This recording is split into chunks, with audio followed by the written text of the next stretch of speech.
എല്ലാവർക്കും സൈദു കുക്കിങ്ങിലേക്ക് സ്വാഗതം. ഇന്ന് ഞാൻ വന്നിട്ടുള്ളത് ടീ കേക്കിൻ്റെ റെസിപ്പി ആയിട്ടാണ്. അത് ഞാൻ ഓവനില്ലാതെ ബീറ്ററില്ലാതെയാണ് ഈ കേക്ക് ചെയ്ത് കാണിക്കുന്നത്. ഇതെങ്ങനെയാണ് ചെയ്യുന്നതെന്ന് നോക്കാം. ഞാൻ ആദ്യമായിട്ട് കേക്ക് ചെയ്ത് പഠിക്കുന്നത് ഓവനോ ബീറ്ററോ ഒന്നും ഉപയോഗിക്കാതെ ആണ് കേക്ക് ചെയ്ത് പഠിക്കുന്നത്. ഇതൊരു ബേസ് കേക്കായിട്ടോ. ഈ കേക്ക് നമുക്ക് ചെയ്ത് പഠിച്ചു കഴിഞ്ഞാൽ ബാക്കിയുള്ള എല്ലാ കേക്കും എളുപ്പത്തിൽ ചെയ്യാൻ പറ്റും. ഇതെങ്ങനെയാണ് ചെയ്യുന്നതെന്ന് നോക്കാം. അതിനു മുമ്പ് എൻ്റെ വീഡിയോ ഇഷ്ടപ്പെട്ടാൽ ലൈക്ക് ചെയ്യാനും ഷെയർ ചെയ്യാനും ചാനൽ സബ്സ്ക്രൈബ് ചെയ്യാനും മറക്കരുത്. ഇനി നമുക്കിതെങ്ങനെയാണ് ചെയ്യുന്നതെന്ന് നോക്കാം. നല്ല പഞ്ഞി പോലത്തെ സ്പോഞ്ച് കേക്ക് തയ്യാറാക്കാം. ഞാൻ ഈ കേക്ക് ചെയ്യുന്നത് ഒരു പാനിനകത്താണ്. ആദ്യം ഞാനൊരു പാൻ എടുത്തിട്ട് അത് ചൂടാക്കാനായിട്ട് അടുപ്പിൽ വെച്ചിട്ടുണ്ട്. ഇത് ഏകദേശം ഒരു 10 മിനിറ്റ് നമുക്കൊന്ന് ചൂടാക്കിയെടുക്കാം. ആദ്യം നമുക്ക് കേക്കിൻ്റെ ഡ്രൈ ഇൻഗ്രീഡിയൻസ് എന്തെല്ലാം നോക്കാം. 1 കപ്പ് മൈദ വേണം, ഒരു 1/4 കപ്പ് പൊടിച്ച പഞ്ചസാര വേണം, ഒരു 2 മുട്ട വേണം. അത് റൂം ടെമ്പറേച്ചറിലെ മുട്ടയാണ് ഞാൻ എടുത്തേക്കുന്നത്. ഇനി നമുക്ക് ഈ ഡ്രൈ ഇൻഗ്രീഡിയൻസ് എല്ലാം ഒന്ന് അരിച്ചെടുക്കണം. നമ്മളൊരു 2-3 പ്രാവശ്യം ഇത് അരിച്ചെടുത്താൽ അത്രത്തോളം സോഫ്റ്റ് ആയിരിക്കും നമ്മുടെ കേക്ക്. ആദ്യം ചെയ്യേണ്ടത് 1 കപ്പ് മൈദ എടുത്ത് ഞാൻ അരിപ്പയിലോട്ട് ഇട്ട് കൊടുത്തിട്ടുണ്ട്. ഇതിലേക്ക് നമുക്ക് 1 ടീസ്പൂൺ ബേക്കിംഗ് സോഡ ഇട്ട് കൊടുക്കണം, ഒരു 1/2 ടേബിൾ സ്പൂൺ ബേക്കിംഗ് പൗഡർ ഇട്ട് കൊടുക്കണം, ഒരു പിഞ്ച് ഉപ്പ് ചേർത്ത് കൊടുക്കണം. എന്നിട്ട് ഇത് നന്നായിട്ടൊന്ന് അരിച്ചെടുക്കണം. ഇത് ഒരു 2-3 പ്രാവശ്യം അരിച്ചാൽ അത്രത്തോളം നന്നായിരിക്കും. ഞാനിത് 1 പ്രാവശ്യം അരിക്കുന്നതാണ് ഈ വീഡിയോയിൽ കാണിക്കുന്നത്. അതുമാത്രമല്ല, ഈ കേക്കിന് എടുക്കുന്ന സാധനങ്ങൾ, അതായത് ബട്ടർ, മുട്ട, പാല്, ഇതെല്ലാം റൂം ടെമ്പറേച്ചറിൽ തന്നെ ആയിരിക്കണം. അതല്ലാത്ത തണുത്തായിട്ടുള്ള ഒരു സാധനങ്ങൾ കേക്ക് ഉണ്ടാക്കാനായിട്ട് എടുക്കരുത്. ഇത് ഞാൻ ഒരു 2 പ്രാവശ്യം അരിച്ചെടുത്തതാണ്. ഇനി ഇത് ഒന്നും കൂടി ഒന്ന് മിക്സ് ചെയ്തെടുക്കാം. കാരണം നമ്മൾ ഈ ബേക്കിംഗ് സോഡയും ബേക്കിംഗ് പൗഡറും ഒക്കെ ചേർക്കുന്നതല്ലേ, അതൊന്നും കൂടെ ഒന്ന് മിക്സ് ആവാൻ വേണ്ടിയിട്ടാണ് ഒന്നും കൂടെ ഒന്ന് മിക്സ് ചെയ്തെടുക്കുന്നത്. ഒന്നും കൂടെ മിക്സ് ചെയ്താൽ അത്രയ്ക്കും നന്നായിരിക്കും കേട്ടോ. ഇനി ഒരു ബൗൾ എടുക്കുക. ഈ ബൗളിലേക്ക് നമുക്ക് ബട്ടർ ഇട്ട് കൊടുക്കണം. ഞാനൊരു 100 ഗ്രാം ബട്ടറാണ് ചേർത്ത് കൊടുക്കുന്നത്. അത് റൂം ടെമ്പറേച്ചറിലെ ബട്ടറാണ് ചേർത്ത് കൊടുക്കുന്നത്. അപ്പോൾ കുറച്ചും കൂടെ നല്ലതായിട്ട് സോഫ്റ്റായിട്ടിരിക്കും. ഈ ബട്ടർ നമുക്കൊരു വിസ്ക് ഉപയോഗിച്ചിട്ട് നന്നായിട്ടൊന്ന് മിക്സ് ചെയ്തെടുക്കാം. അതായത് നമ്മൾ കേക്ക് ഉണ്ടാക്കുന്നതിൻ്റെ ഒരു മണിക്കൂർ മുമ്പെങ്കിലും ഫ്രിഡ്ജിൽ നിന്ന് പുറത്ത് വെക്കുമ്പോഴത്തേക്ക് നന്നായിട്ട് മെൽറ്റായി കിട്ടും. ഇനി ഇതിലേക്ക് നമുക്ക് പൊടിച്ച് വെച്ച പഞ്ചസാര കുറച്ച് ചേർത്തിട്ട് ഒന്ന് മിക്സ് ചെയ്തെടുക്കണം. ഈ ബട്ടറിൻ്റെ അകത്തോട്ട് നല്ല ക്രീമി പരുവാവുന്നിടം വരെ മിക്സ് ചെയ്തെടുക്കണം. അത് ഒരുപാട് ഫുള്ള് ഇട്ട് കൊടുക്കരുത്, കുറച്ച് വേണം ഇട്ട് കൊടുത്തിട്ട് നന്നായിട്ട് നമുക്കൊന്ന് മിക്സ് ചെയ്തെടുക്കാം.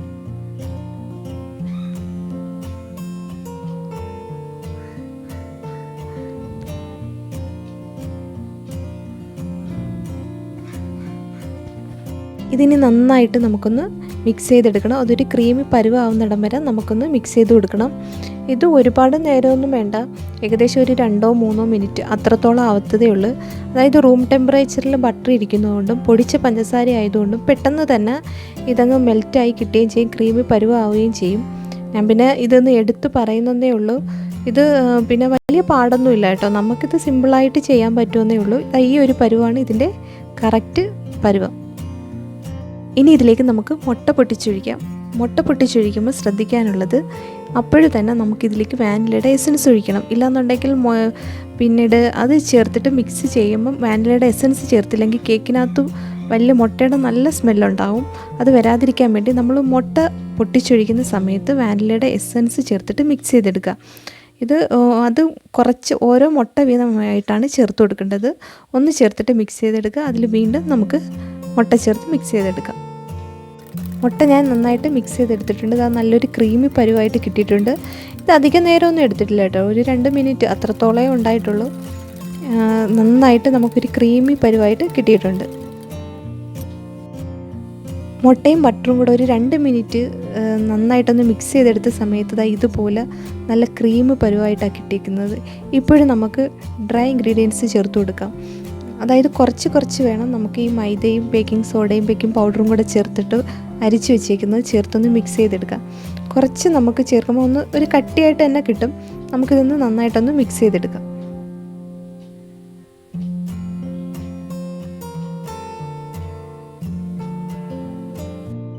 ഇനി നമുക്കിതിലേക്ക് ഒരു 1/2 കപ്പ് പാല് ചേർത്ത് കൊടുക്കാം. അത് റൂം ടെമ്പറേച്ചറിലെ പാലാണ് ഉപയോഗിക്കുന്നത്. നല്ല തണുത്ത പാലാണെന്നുണ്ടെങ്കിൽ ഒന്ന് ചെറുതായിട്ടൊന്ന് ചൂടാക്കിയിട്ട് വേണം ഇതെടുക്കാൻ. എന്നിട്ട് നന്നായിട്ടൊന്ന് മിക്സ് ചെയ്തെടുക്കണം. നല്ലതുപോലെ മിക്സ് ചെയ്തെടുക്കണം. ഇനി ഇതിനകത്ത് വിസ്ക് ഉപയോഗിക്കണമെന്നൊന്നുമില്ല, തടിത്തവി ഉപയോഗിച്ചാൽ നന്നായിട്ടൊന്ന് മിക്സ് ചെയ്തെടുത്താൽ മതി. അങ്ങനെ നമ്മുടെ കേക്കിൻ്റെ ബാറ്റർ ഇവിടെ റെഡി ആയിട്ടുണ്ട്. ദാണ്ട് ഇതാണ് കറക്റ്റ് പരുവം. ഞാനൊരു സ്പാച്ചില വെച്ചിട്ട് ഒന്ന് കാണിച്ചു തരാം. നല്ല ക്രീമായിട്ട് വന്നിട്ടുണ്ട്. ഓവർ മിക്സിംഗ് ഒന്നുമില്ല, കറക്റ്റ് പരുവാട്ടോ. ഒരു 7 ഇഞ്ചിൻ്റെ കേക്ക് ടിന്നാണ് എടുത്തേക്കുന്നത്. ഇനി ഇതൊന്ന് ഗ്രീസ് ചെയ്തെടുക്കാം. ഇതിലേക്ക് ഞാൻ കുറച്ച് ബട്ടർ തേച്ച് പിടിപ്പിച്ചിട്ടുണ്ട്. അതിൻ്റെ മുകളിലോട്ട് നമുക്ക് കുറച്ച് മൈദാമാവ് ഇട്ട് കൊടുത്തിട്ട് ഒന്ന് തട്ടിയെടുക്കാം. എന്നിട്ട് ഇത് തട്ടിയെടുത്തതിന് ശേഷം ബാക്കി വരുന്ന ഈ മൈദാമാവ് അങ്ങ് തട്ടിക്കളയണം കേട്ടോ. ഇനി നമുക്ക് ഈ ബാറ്റർ ഈ കേക്ക് ടിന്നിനകത്തോട്ട് ഒഴിച്ചു കൊടുക്കാം. ഈ 7 ഇഞ്ചിൻ്റെ പാത്രത്തിനകത്ത് ചെയ്യുകയാണെങ്കിൽ ഈ 1 കപ്പ് മാവിൻ്റെ അളവിന് 7 ഇഞ്ചിൻ്റെ പാത്രം കറക്റ്റ് അളവാണ്. ഇനി നമുക്കിത് ഫുള്ള് ഇതിനകത്തോട്ട് തന്നെ ഇട്ട് കൊടുക്കാം. ഇതൊന്ന് ടാപ്പ് ചെയ്ത് കൊടുക്കാം. ഇതിനകത്തുള്ള എയർ ബബിൾസൊക്കെ ഒന്ന് പോകാൻ വേണ്ടിയാണ്. ഇല്ലാന്നുണ്ടെങ്കിൽ കേക്ക് അത്ര റെഡിയായി വരത്തില്ല. 2-3 പ്രാവശ്യം ഒന്ന് തട്ടി കൊടുക്കണം. ഇത് പാൻ നന്നായിട്ട് ചൂടായി കിടപ്പുണ്ട്. ഇനി ഇതിലേക്ക് നമുക്ക് കേക്കിൻ്റെ ബാറ്റർ വെച്ച് കൊടുക്കാം. കേക്കിൻ്റെ ബാറ്റർ വെച്ച് കൊടുത്തിട്ട് ഇതിൽ സ്റ്റാൻഡ് ഉണ്ടെങ്കിൽ വെക്കുക, ഇല്ലാന്നുണ്ടെങ്കിൽ കുഴപ്പമൊന്നുമില്ല. ഇത് കണക്ക് പ്ലെയിനായിട്ട് വെച്ച് കൊടുത്താലും മതി. എന്നിട്ട് ഇത് അടച്ച് വെച്ചിട്ട് ആദ്യം ഫ്ലെയിം കൂട്ടി 5 മിനിറ്റ് വെക്കണം. പിന്നീട് ഫ്ലെയിം കുറച്ചിട്ട് ഒരു 25 മിനിറ്റ് കുക്ക് ചെയ്തെടുക്കുക. നമ്മുടെ കേക്ക് ഏകദേശം റെഡി ആയിട്ടുണ്ട്. ഇത് ഫുള്ള് 30 മിനിറ്റാണ് ഇത് കുക്കായി കിട്ടാൻ വേണ്ട സമയം. അത് മാത്രമല്ല, നിങ്ങൾ കേക്ക് ചെയ്യുമ്പോൾ ശ്രദ്ധിക്കാനുള്ളത് ഇടയ്ക്ക് ഭാഗം വെച്ചിട്ട് കേക്ക് തുറന്നു നോക്കരുത്. തുറന്നു നോക്കിക്കഴിഞ്ഞാൽ കേക്ക് വീണ്ടും വരും. ഇതിപ്പം ഞാൻ തുറന്നിട്ടൊന്നുമില്ല, കേക്ക് കറക്റ്റായിട്ട് കുക്കായി കിട്ടിയിട്ടുണ്ട്. ഇനി നമുക്കിത് പാനിൽ നിന്ന് എടുക്കാം. കേക്ക് നമുക്ക് എടുക്കാം. നല്ല ചൂടാ. അത് കൈ ഒന്ന് ചെറുതായിട്ട് തട്ടിയാൽ മതി, കൈ നന്നാ പൊള്ളും. അവിടെ സൂക്ഷിച്ച് വേണം കേക്ക് എടുക്കാൻ. നമ്മുടെ കേക്ക് 10 മിനിറ്റ് കഴിഞ്ഞിട്ടുണ്ട്. നന്നായിട്ട് തണുത്തിട്ടുണ്ട്. തണുത്തിട്ട് മാത്രമേ ഇത് എടുക്കാവില്ല, എന്നുണ്ടെങ്കിൽ പെട്ടെന്ന് പൊടിഞ്ഞു പോവും. നല്ലതുപോലെ തണുത്ത് കിട്ടിയിട്ടുണ്ട്. ഇനി നമുക്കിതൊരു പാത്രത്തിനകത്തോട്ട് മാറ്റാം. കണ്ടോ, നമ്മുടെ പെർഫെക്റ്റ് ആയിട്ടുള്ള കേക്ക് ഇവിടെ റെഡി ആയിട്ടുണ്ട്. അങ്ങനെ നമ്മുടെ ടേസ്റ്റി ആയിട്ടുള്ളതും നല്ല സോഫ്റ്റ് ആയിട്ടുള്ളതുമായ ടീ കേക്ക് ഇവിടെ റെഡി ആയിട്ടുണ്ട്. എല്ലാവരും ഒന്ന് ട്രൈ ചെയ്ത് നോക്കണം. എൻ്റെ ഈ വീഡിയോ ഇഷ്ടപ്പെട്ടാൽ ലൈക്ക് ചെയ്യാനും ഷെയർ ചെയ്യാനും ചാനൽ സബ്സ്ക്രൈബ് ചെയ്യാനും മറക്കരുത്.